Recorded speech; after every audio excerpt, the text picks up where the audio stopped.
Jadi ini untuk dimensinya sendiri itu ukuran panelnya itu sekitar 2 dikalikan 1 meter, dan satu panel itu dapat menghasilkan 450 watt, artinya 450 BP dikalikan 8, berarti total ada sekitar 3600 watt peak ya. Dari 8 panel ini tadi akan dikelola sedemikian rupa untuk nantinya bisa mengalirkan pompa. Di belakangku ini ada pompa air, tapi sayangnya dikunci, jadi aku nggak bisa menunjukkan wujudnya. Di sini ada beberapa perpipaannya ya. Targetnya adalah menyalakan pompa ini. Gimana caranya? Ini nanti 8 buah panel itu bisa menyuplai kebutuhan untuk pompa. Nah, sekarang aku ingin membahas lebih lanjut mengenai ini ya, panel surya dulu yang pertama. Biasanya kalau kalian kemarin kan ada yang aku suruh buat jelaskan datasheet ya. Nah, di sini aku akan tunjukkan juga datasheetnya. Kita lihat yang paling atas 450 WP, kemudian tegangan open circuitnya itu 50, artinya kalau dia nggak ada beban itu 50 volt, sangat tinggi sekali. Kemudian arus short circuitnya 11 ampere, dan tegangan pada saat dia ada beban itu sekitar 41 volt, dan lain-lain. Bisa diperhatikan seperti itu. Aku nggak akan menjelaskan lebih jauh karena kalian sudah paham ya, hanya untuk pengantar aja.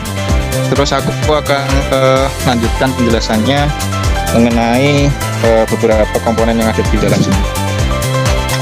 Jadi di sini ada beberapa panel box. Panel box yang pertama itu ada yang di sisi sebelah kanan, ada beberapa MCB, ini fungsinya untuk pengaman. Misalkan ini posisinya ke bawah, itu artinya panel surya tidak akan masuk kepada inverter, jadi harus ditekan ke atas kalau mau menghidupkan inverternya. Terus di sampingnya ini ada inverter.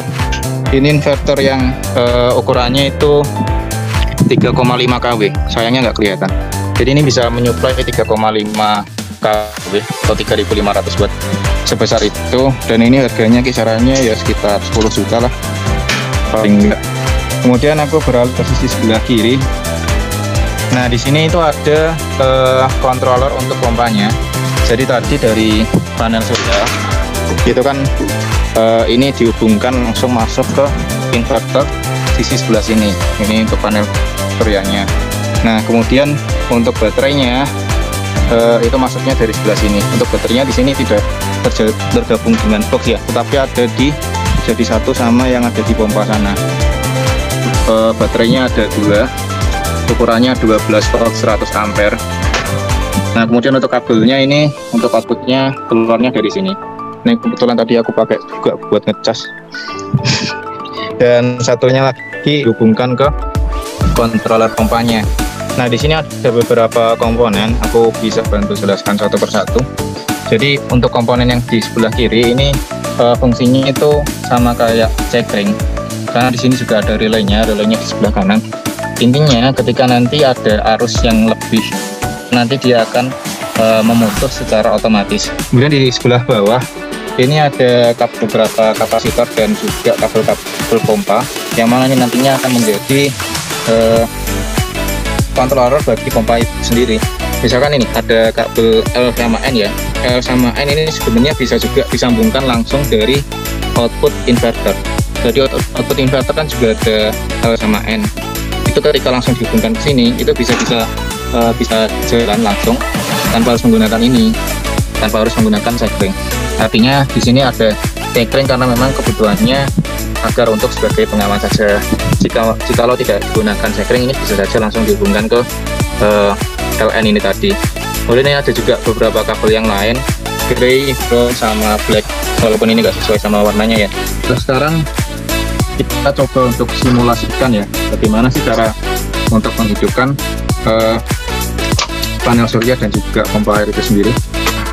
Yang pertama kita menuju ke MCB yang paling kanan tadi, yang fungsinya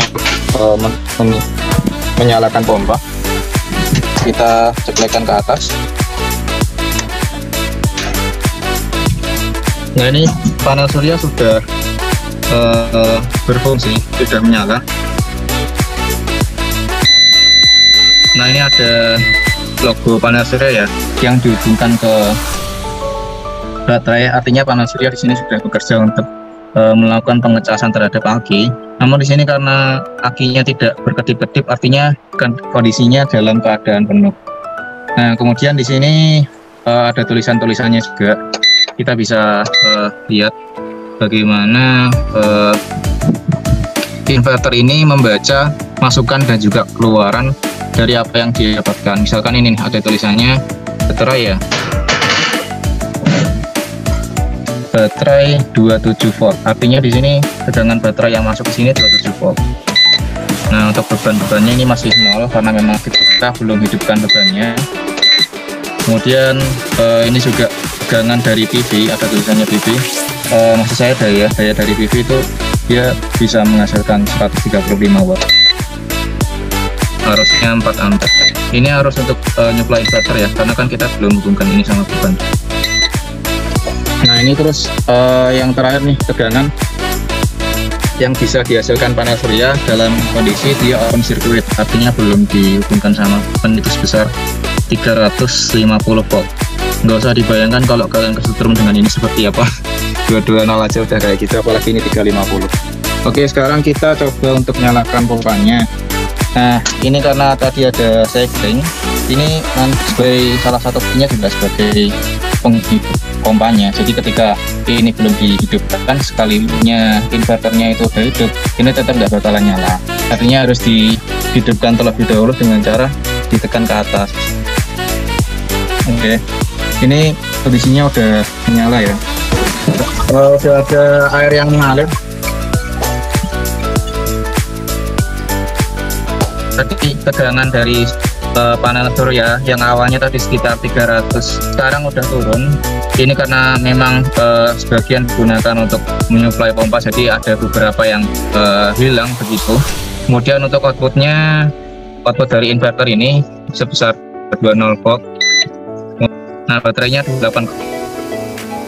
Kemudian arus di baterai juga 0, artinya untuk ini tadi tidak begitu banyak menggunakan daya dari baterai begitu, kebanyakan langsung dari.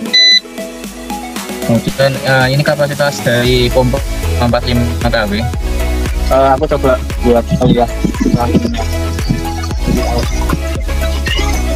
Nah, ini kurang lebih kalau diukur diameternya itu hanya sekitar 2,5 inch.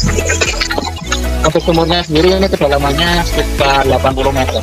Jadi menggunakan pompa submersible kedalaman 80 meter dapat menghasilkan sedikit air yang segini banyaknya. Ya mungkin itu dulu buat percobaan demonstrasi secara akan untuk PLTS. Nah, kapasitas 3600 buat untuk menyuplai pompa air submersible gitu. Oke, demikian apa yang dapat saya sampaikan. Terima kasih. Barangkali ada yang pengen ditanyakan, deh.